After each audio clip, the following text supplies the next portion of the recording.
Hey everybody, my name is George Ohan, and I am here humbled and honored to be with Mr. Jose Olmos today. He is in Puerto Rico. He is a political activist, a military veteran, and highly involved in the process that the country is going through for either gaining statehood or not gaining statehood. And we have a lot to learn together. My name is George Ohan, like I said, and I am a U.S. Army veteran who's concerned with proper information because Puerto Rico does have two official languages of Spanish and English. I have to do a much better job of improving my Spanish speaking skills so I can learn all of the information that's going on and I'm not getting second and third hand information all of the time. However, for all intents and purposes today, I do want to get a lot more information about the current vote that's coming up with retired General Víctor Pérez, with the statehood situation, either with getting senators or congressmen to shadow United States senators and congressmen in Washington, D.C., to start to push the approval of the statehood, which Puerto Rican population did vote on recently, and it was approved by, I believe, a 52% rating. So, my first question here today. Welcome, first of all, Jose. Thank you for Thank being.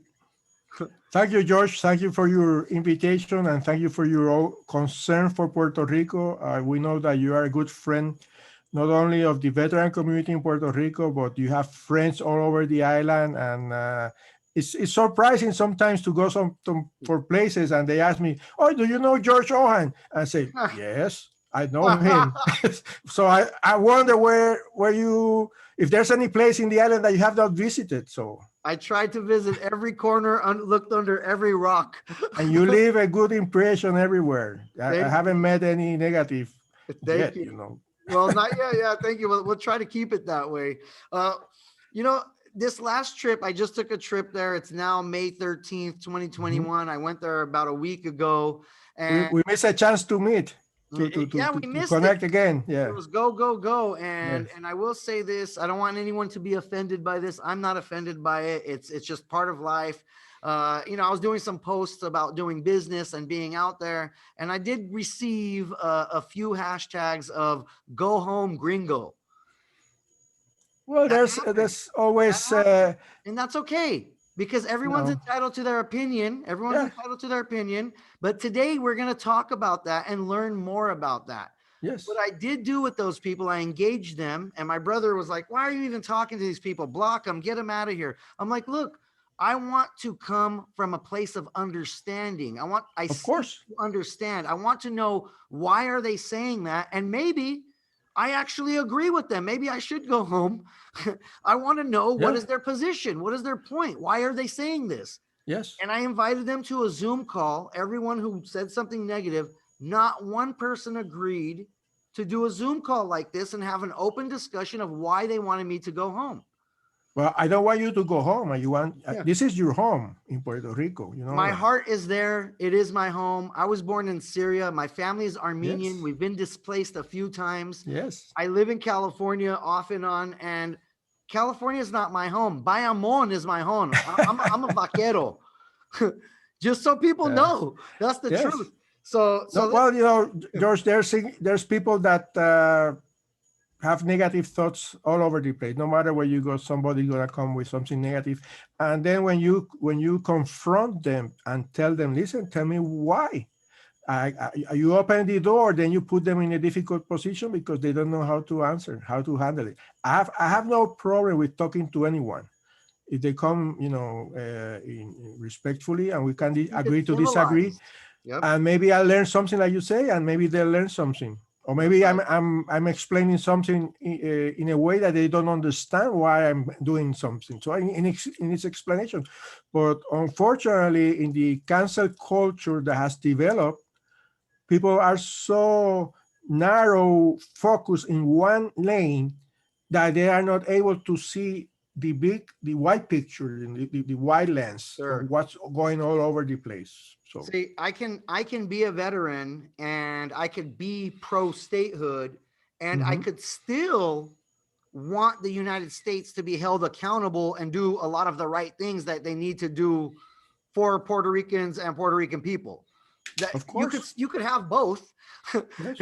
and that's okay too. That's what I love about talking to you. We're opening these discussions. Yes. So No institution or country is perfect. It's a constant struggle to fix it. It's the pursuit of happiness. How you say the effort to make it a more perfect union. that's right. It's a constant daily endeavor. So What should people know? Let's get straight to it. What should people know about May 16th? There's a special election coming up, yes. and tell me more about this. Educate us on what is this election? Why is it happening? What's happening? Just give us some information about it, please. Okay, just to give you a background, Puerto Rico, the government is organized in a Republican fashion. We have the House of Representatives, the Senate, the executive branch, and the judicial branch, just like most, which is the standard structure in the United States.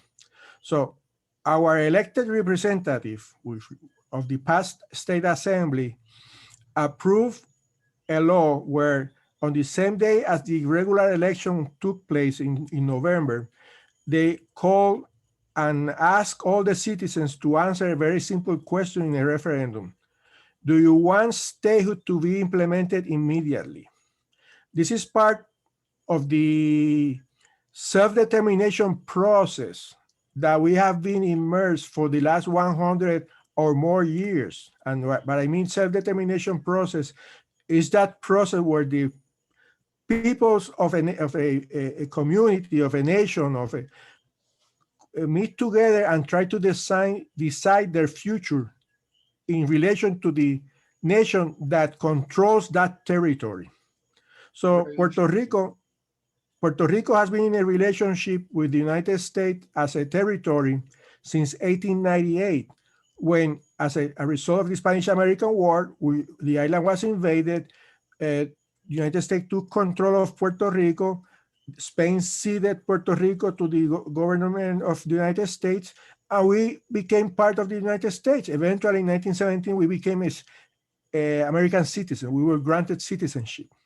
So since the arrival of the U.S. into Puerto Rico, we have been in a continuous discussion back and forth with Washington, trying to improve the relationship and to change it from a dominating power of the Congress to allow us and give us what is ours. It's our ability to govern ourselves, and that has been evolving through time with different administrative laws, and it took us all the way to the day we are. We have a constitution that was approved in 1952, and that is the government that we have right now, where we statewide or territory-wise, we manage everything in the island. The internal government, the municipality, the counties, the state budget. We have a Senate, the House of Representatives.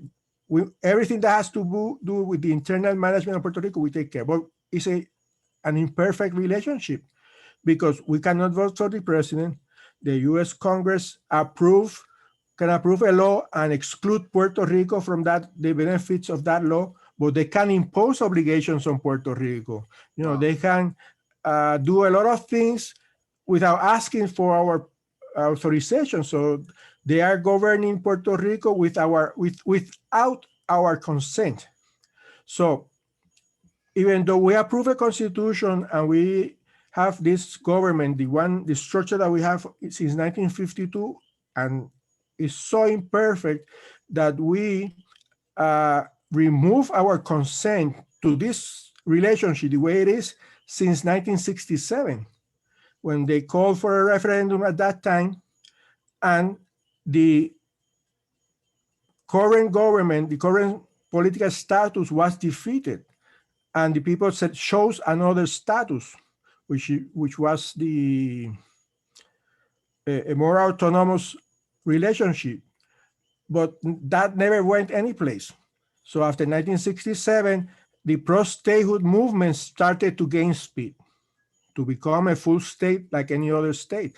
So since then, there have been different plebiscites and referendums where statehood has won and brought us to this day, where people are asking to become a state formally to the Congress by HR 1522.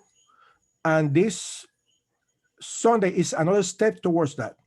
The State Assembly approved this election of a shadow congressman. Just like any other state, we're going to elect some delegates to go to Congress and push the statehood idea. So they approve statehood for Puerto Rico. We're going to elect four. The vote for statehood happened. It was a yes. Now the new vote that's coming up in 3 days from now on May 16th is for the individuals who would be responsible to be the shadow congressman to go to DC from Puerto Rico or go to the Senate in DC from Puerto Rico to be that position to learn about governance. Is that correct? Yes. Is part of the process to push Congress to answer the question, do you want Puerto Rico to be a state? Because we cannot continue this relationship forever. It has to come to an end. This unequal relationship cannot be indefinite. You know, we have to either we are a state or we become independent eventually. You know, and Congress has to confront that answer. So we're going to elect a group of citizens by vote of the citizens of Puerto Rico, and they have the responsibility to go to the state on one side to Congress and knock every door there, on the other side in the Senate to be what they call shadow congressmen. They are not formal or official congressmen like any state because we are not a state, but they are going to act and behave like congressmen and senators and push statehood in Congress. That's what they're going to do. So this Sunday, as requested by our elected officials, we are going to comply with our citizens' responsibility of going and vote for this and elect from a group of people, the candidate, the shadow congressman that are going to go there to Congress. Now, you said something interesting before we jumped on the call. The amount of people who had voted in the party when this election took place was lower than the amount of people who actually voted for statehood, which the numbers don't lie.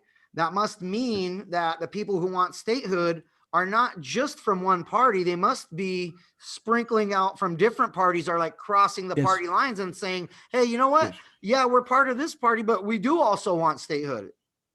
Yeah, well, yes, because in Puerto Rico, we have a very particular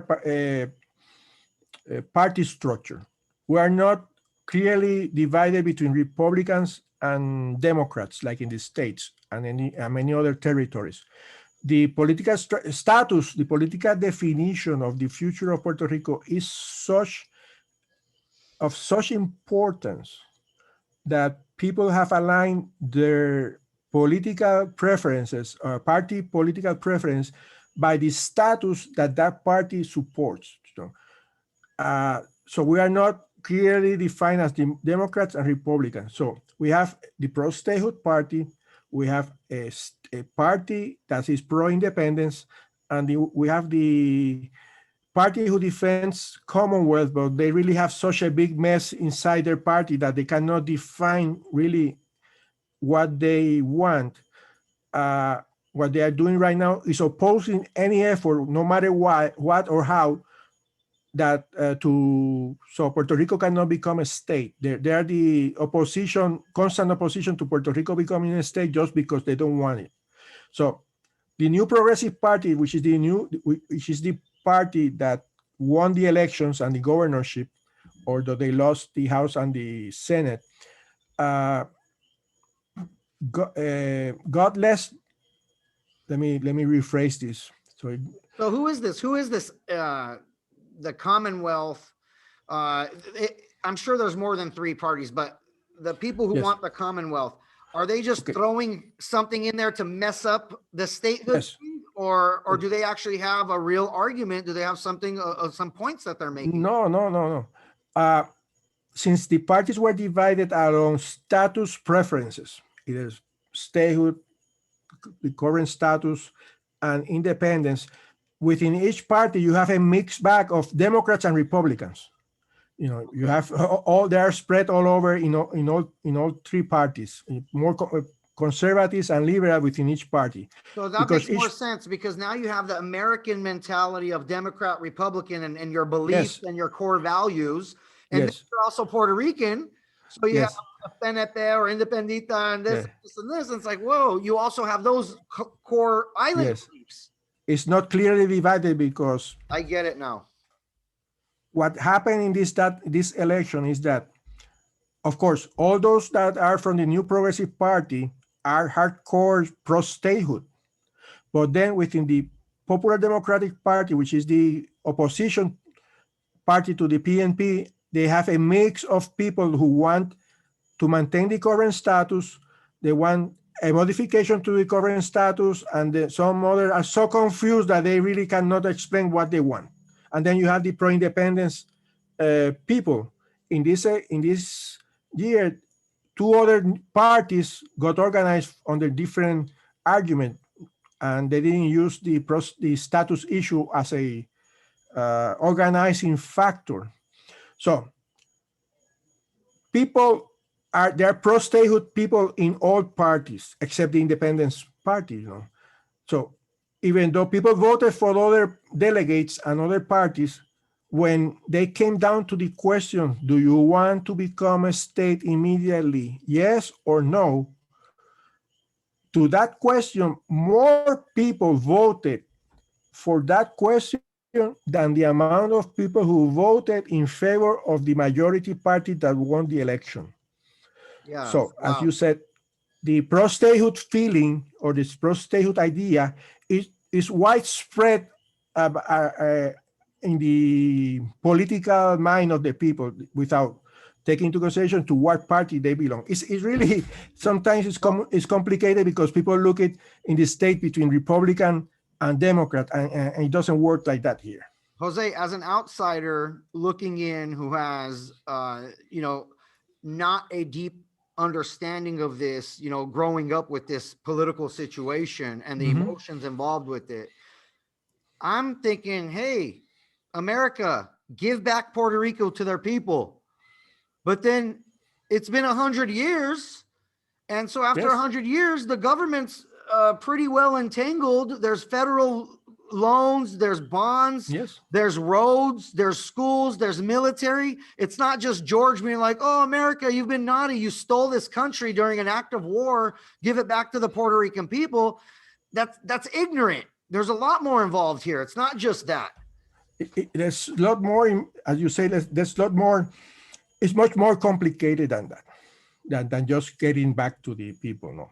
Yeah, you can't just say, okay, here, Puerto Rico, here, have your land, bye, we're out of here. Because we are after 122 years of relationship, we are like roots in a tree, in two trees where the roots are mixed up. You know, there's so many ties and bonds that it will be painful and disastrous if we get separated. You know, it's so entangled, the relationship, that I don't see any way to becoming separate. It will be unwise on each side. Then that would be my question to the people who do want independence and who do want Commonwealth and everything. Say, look, my heart is with you, but because of this relationship and how it's gone for the past 100 years, how could we possibly untangle this without just continuing to move forward? No, it would be if we cut the relationship and we become independent, there will be a 20 or 30 year transition until the new government, until the new republic gets its feet on the ground. You know, it takes a while. Right now, after 2000, only 3 nations in the world have become independent, have exercised the right of self-determination and become independent. One is Southern Sudan, and the other one is in, I believe it's Bosnia-Herzegovina, and the other one is another country in the Pacific, north of Australia, which I don't remember the name right now. So after many years of struggle, they became independent, and their self-determination process was recognized as independent nation.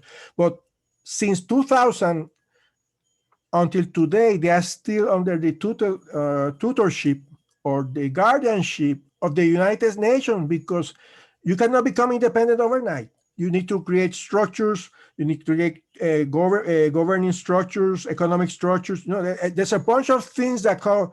And right now, our economy is so mixed up with the United States that separating them and creating customs, security, immigration, health benefits with like the financial support that maybe they give through government assistance programs, all that will be cut.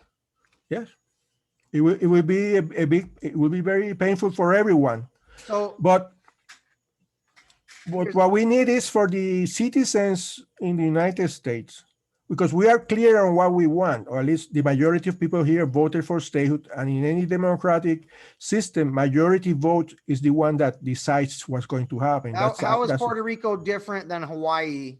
Because I know a lot of the people who don't want statehood are like, no, you guys are making this like Singapore. You're making like Hawaii. They always throw out different things. How is this different, or how is it the same in this situation? In the difference, each country, of course, there's no denying there is a different situation, different political situations. Hawaii became part of the United States through a very through a revolution and some I might say violent process where there was some intervention, but that's how things develop over there. In our case, we have been, although under the U.S.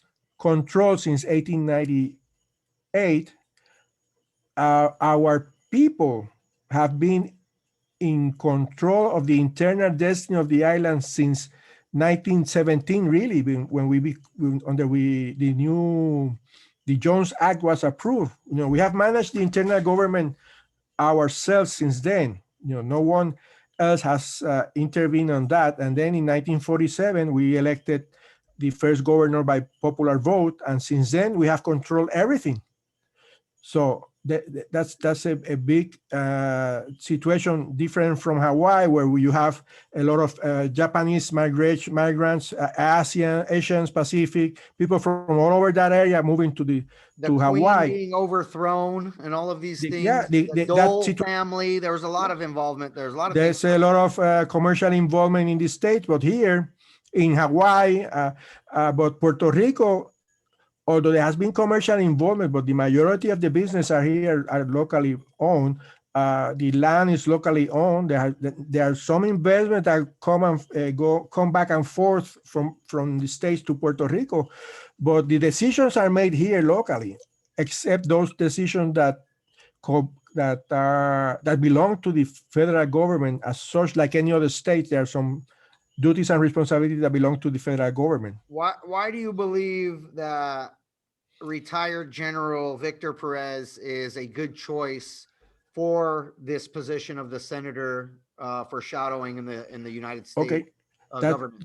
That's a very important question. We need qualified people to go to the Congress, to the Senate, and sit down face to face and educate the congressmen and the senators, because many people are mistaken just because they are congressmen and senators. They are all knowing, they are politicians. just by that, they don't know everything. and they have also their own misconceptions and then their own confusions. So by voting for General, my friend, because I've known him since the ROTC, we went to ROTC together. We graduated in the same year. He became a successful officer in the army. He came up from a very poor family, a humble family. He's a self-made man. He took advantage of all the opportunities that were given by the army, and he became a general. He's qualified. He has a master's degree. Huge. He's fluent. He's an inspiring leader, and he can sit down comfortably with anyone in Congress and in the federal government or anywhere else and look them in the eye and explain the situation of Puerto Rico. And that's the type of person that we need over in Congress, that can sit down and without any limitation or any shyness, sell the idea of Puerto Rico becoming a state. That is a good idea. It's a good opportunity for, it's a good decision for the United States to finally close this chapter in the history of the United States. You know, I believe in 2025 or 26, we're going to have the 275th birthday of the nation. If my calculations are not wrong.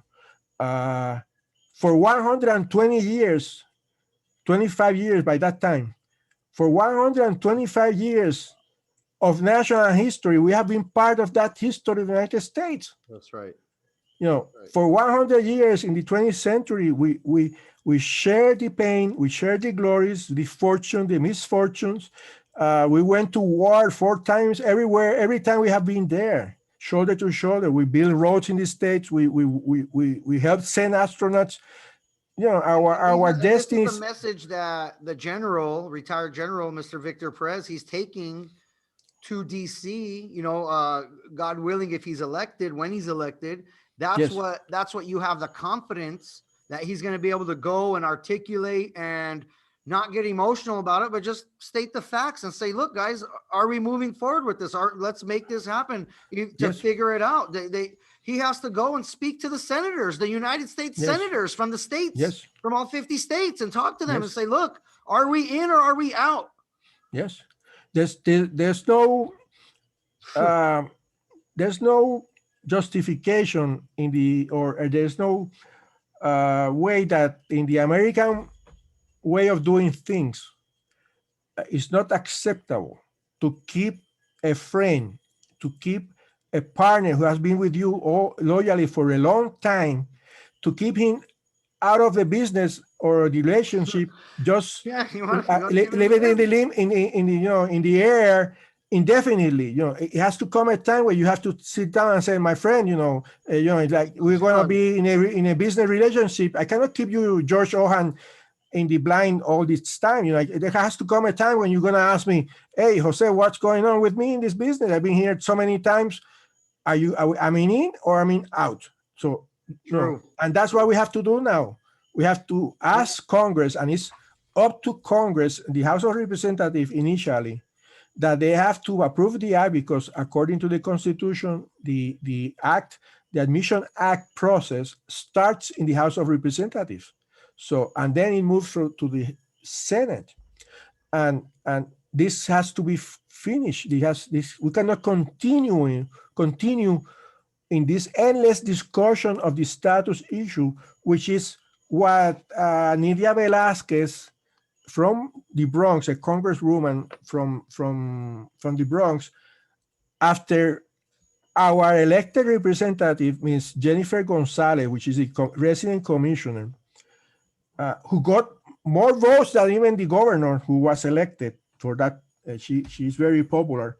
After she submitted House Resolution 1522, which is the Admission Act, Nidia Velázquez submitted HR 2070 with a very disingenuous name to recognize the people of Puerto Rico, to call a status convention, and establish a process where, in basically what she's proposing is to disenfranchise the vote and the will of the voters in Puerto Rico. This is crazy to me. that there's a person who doesn't even live there, who's enjoying every benefit of being in New York. Yes. And they're basically an enemy of statehood while they're in the States. I have no problem with people being in opposition of statehood of Puerto Rico becoming a state. But tell it to us. If you don't want to become Puerto Rico to become a state, just tell it. And when the act comes, just vote against it. But what is really irresponsible, mischievous, devious, is to present an act, how you say, camouflage, disguised as a democratic process, when that act, the only purpose is to delay and start the discussion all over again of something that we have been discussing for the last 120 years.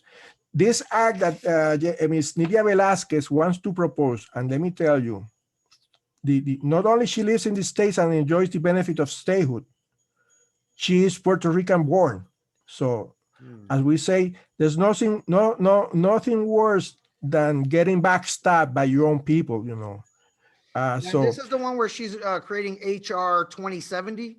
Yeah, that's HR 2070, which basically she calls it a self-determination process, and she wants to call everyone who has a different idea how the self-determination process of Puerto Rico should continue or culminate, and say, let's come back together here and start the discussion all over again.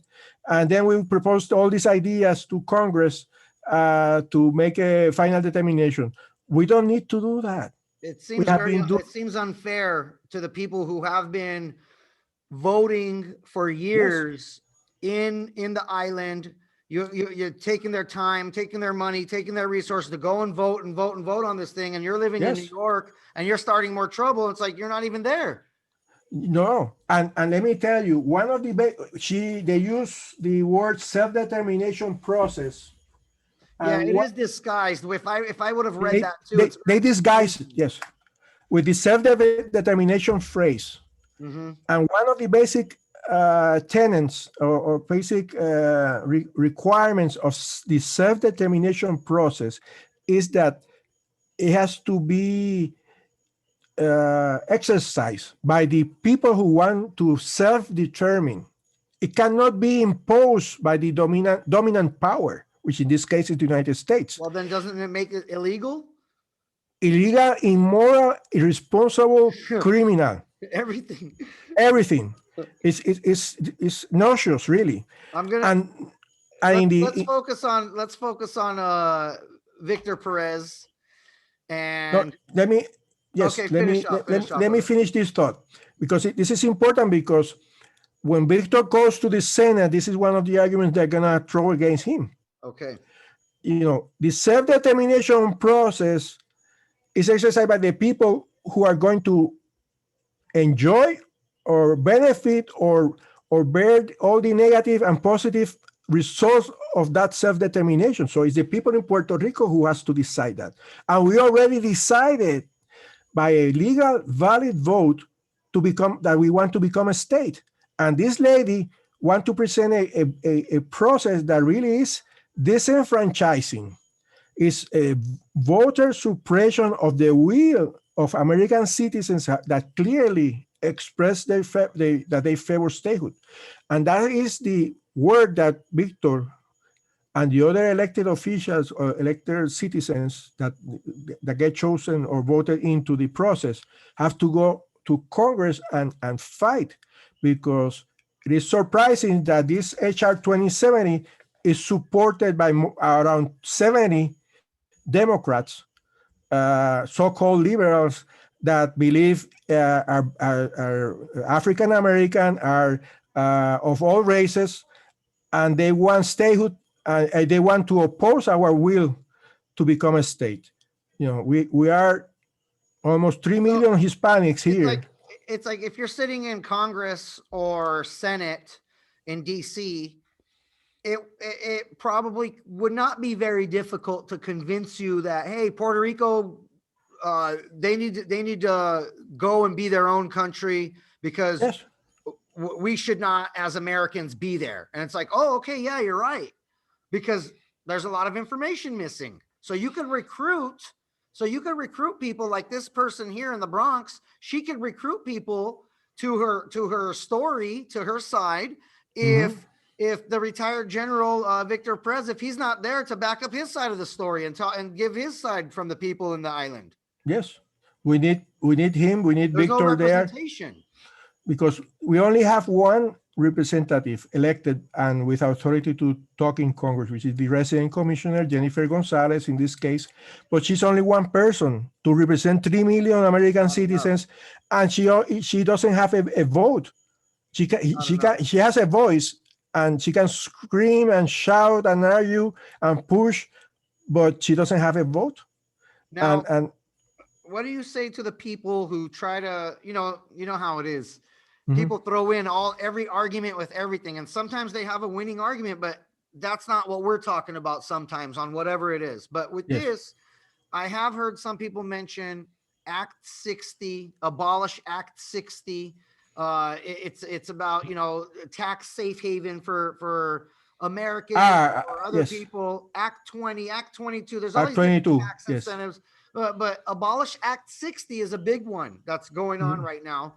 And what about these tax incentives and all this other stuff that is going on for outsiders moving in? Does this have anything to do with that at all? Well, due to the current political situation, we have which was approved by Congress. This is not something that we made up on our own and implemented. The current political and economic structure was approved by Congress in 1952, which gives us independence to manage the internal tax affairs or laws in Puerto Rico, separate from the IRS. So using those powers that were granted to our local state assembly and the governor, there have been some laws, incentive, exemptions that have been approved through time to try to bring people to Puerto Rico to invest. And angering locals. Local people are like, oh no, look what you're doing. You're hurting us because you're letting these people get those incentives, but we live here and we don't get this incentive. That's one of the issues that we have. When I say that we have had control of the internal affairs since 1917, basically, that problem was created by the state assembly, was not created by the federal government. It's a complete prerogative of the state assembly, which can be changed into law. But because since 1952, the government, the local government, has had the right to create these things. It's not the United States federal government that's enacting these things. No, it has allowed those things due to the relationship that we currently have. Yeah. And probably when we become a state, there will be, because every state had the ability to do some tax exemptions to their local taxes. Sure. The problem with this law is that they have been extremely generous, excessively generous to the outsider, which is unfair for us who live and struggle every day in Puerto Rico, because I cannot take advantage of those laws. But if I was a Puerto Rican businessman and I moved to Texas or to the great state of California and lived there for 4 or 5 years, then I can claim benefits under that law, because under those, I'm not too sure of the process, but there's a process where you can enjoy those benefits also. But anyway, it's disadvantageous for us, but that was approved by our own state assembly, Yeah, I see. It's a double-edged sword because the locals approved it, but the locals hate it. So I see what's happening. Yeah, now, because we cannot enjoy it in the same manner. Another part that most people might not know, we can learn together here, is I'm an American business person. I come to Puerto Rico and I'm doing business. I personally went to the hacienda. I registered my business. I paid whatever taxes are due. I went to Banco Popular. I set up I did everything what I'm supposed to do. So I just want people who are living there in Puerto Rico to also know not every American registers under Act 20, Act 22, Act 60, all of those incentives. We don't register under that. Some of us just No. show up. Yeah. We rent a home, we buy a home, Mhm. whatever the case is, we live somewhere, and we're now a Puerto Rican citizen, and we pay Yes. the same level of EVU and Yeah. everything else to Hacienda that you do. Yes. Yes. Which is the exact case with me. And I contributed. I became the chapter captain of Team Yes. Red, White, and Blue. I became the veterans director of a Yes. military organization. I created PR 2025 initiative for Teach, Coach, Mentor, where we train people for free and do not charge them money to learn about technology and all these things. So I am a contributory member of your society because it's my society, it's my community. I'm living there in Bayamon. Yes. And I'm not registered under Act 2022 or Act 60. Of course. Just because I'm from California and I'm an outsider, I'm a foreigner, it does not mean 100% that I'm taking advantage of all of those things, which I can take advantage of. So you don't have to naturally just hate me because I'm there and you're like, oh, here's an Act 60 guy, Act 22 guy. It might not be true. It might not be true.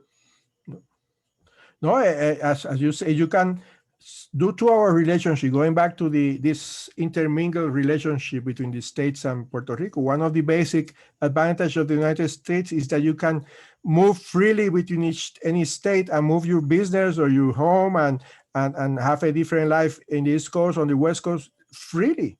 The same way you do it with Puerto Rico. You decide one day that you are tired of California or wherever, or Texas, and you say, well, I'm going to move to Puerto Rico. I don't know what's going on there, but I'm going to move over there. So you pack up your stuff and you show up at the airport and you start doing business here, doing whatever you do without any other benefit. That's a good choice. Yeah. My father migrated from Bolivia. He met my mother in California, in Texas, almost 60 years ago, 61 years ago. And he moved to Puerto Rico without any other benefit, and he worked all his life here. He never had any tax incentive. He did his business. He had everything, and he's still a foreigner because he never became a citizen. He's a legal resident.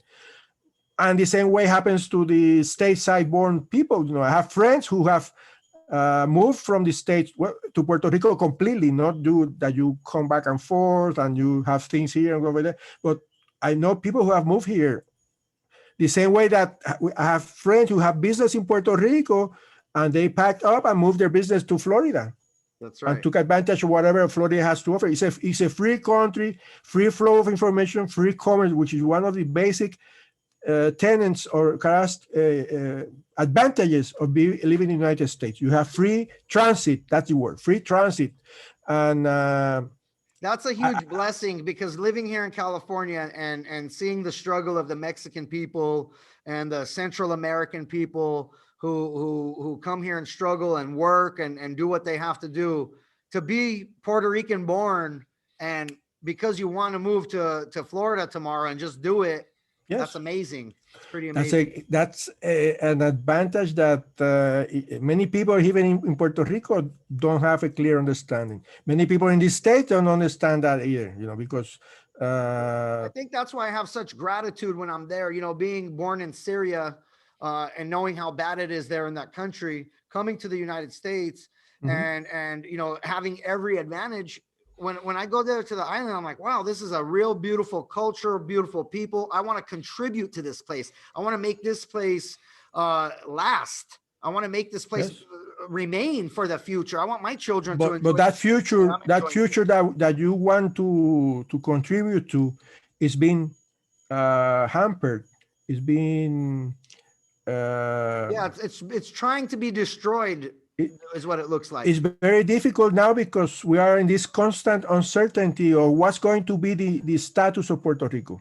You know, we need to define that future, because as long as we are in this limbo, are we going to be independent? Are we going to continue this way? Are we going to become a state? People don't have the trust in the system or the confidence to fully commit to the island. Then you have some people that, like always, take advantage of this confusion and then come to Puerto Rico and abuse the system. So That's very important We what you're need, saying.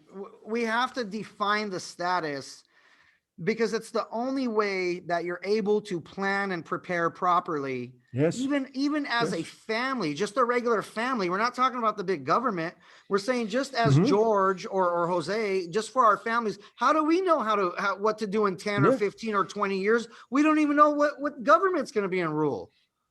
No, we have no certainty of the future. Right now, uh, we have family members all over the United States. My sister, one sister lives in New York, another sister lives in Kentucky. My daughter is in New Mexico. My son is in Korea. Wow. I have family all over the nation, not in different parts of the world. But in concerning Puerto Rico, it's difficult to plan 20 years from now. If we become independent, what will happen?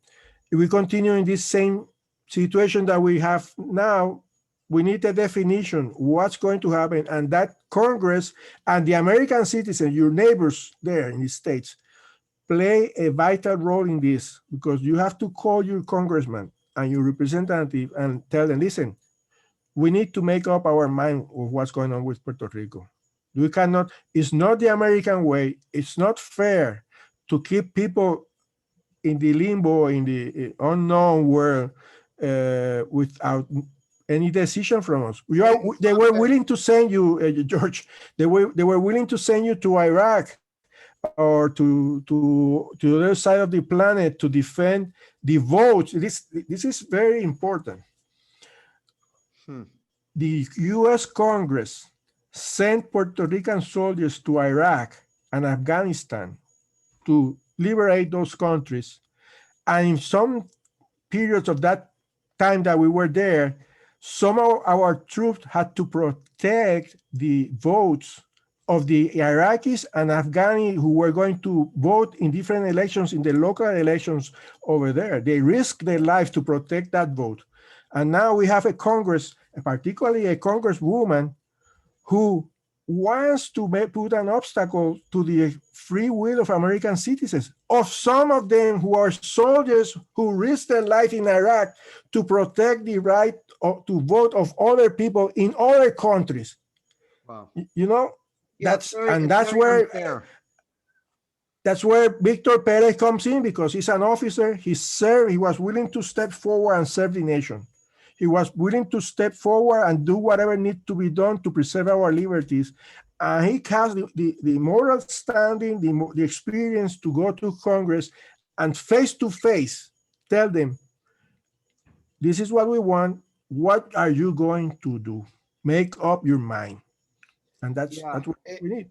It's fair. It's the only right thing to do for the children, for the youth, and for all the parents who are really concerned with their families right now, because I, as a father, would not want to be in limbo right now and trying to decide is what's going to happen with the future over there.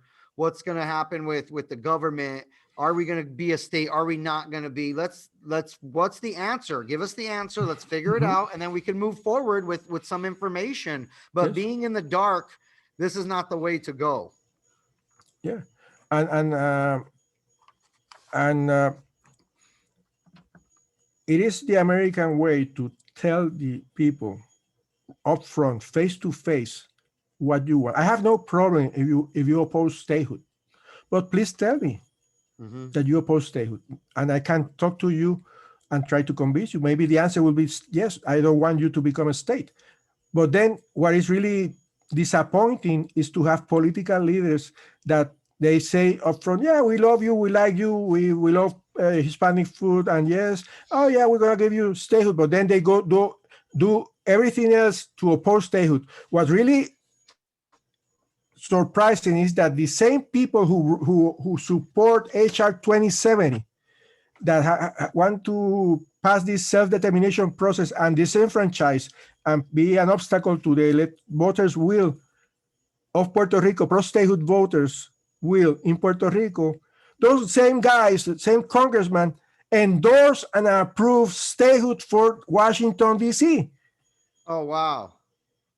What's the issue, man? why they willing to support statehood for Washington, D.C., which is much more difficult to grant statehood for Washington, D.C. than to grant statehood for Puerto Rico. So Jose, I think you're right. The roots are too entangled. It's a double speak. The roots are too entangled at this point. We must move forward with this.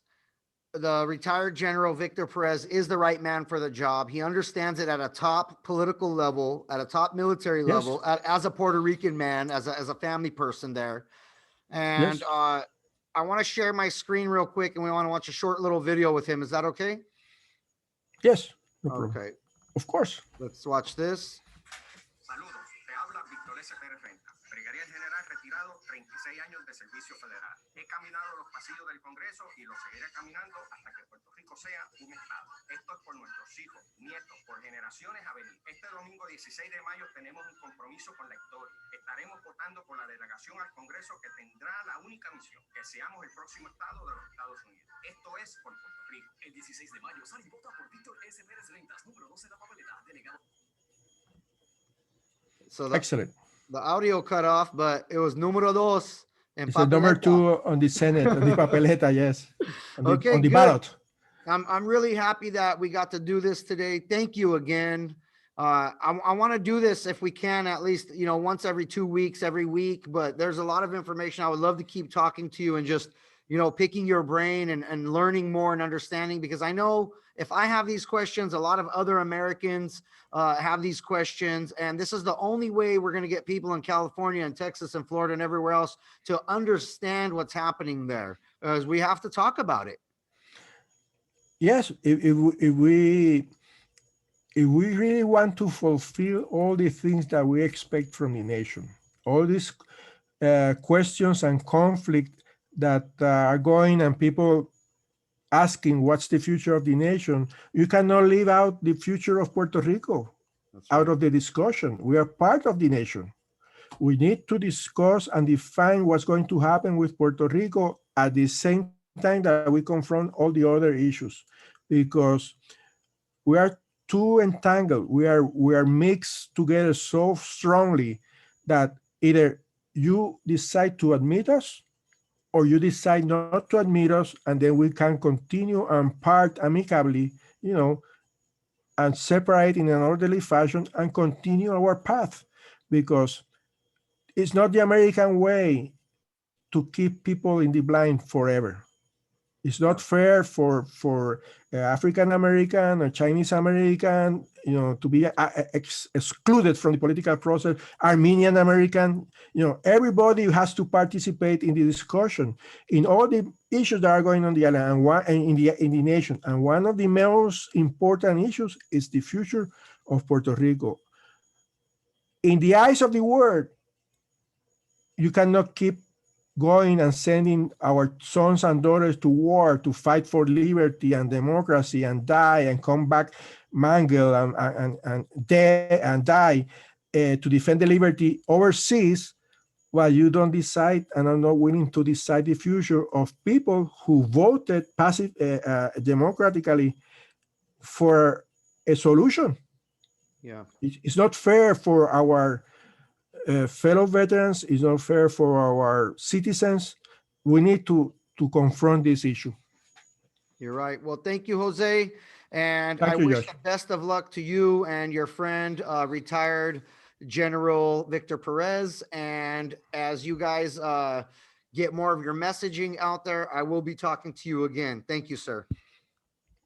Thank you, George. You're always a good help. It's great to see you, and knowing that you are a father now, you know what's the struggle of moving ahead and Yes. being not knowing what's going to happen. Yeah. I know. Thank you, George. Thank you, man. Bye.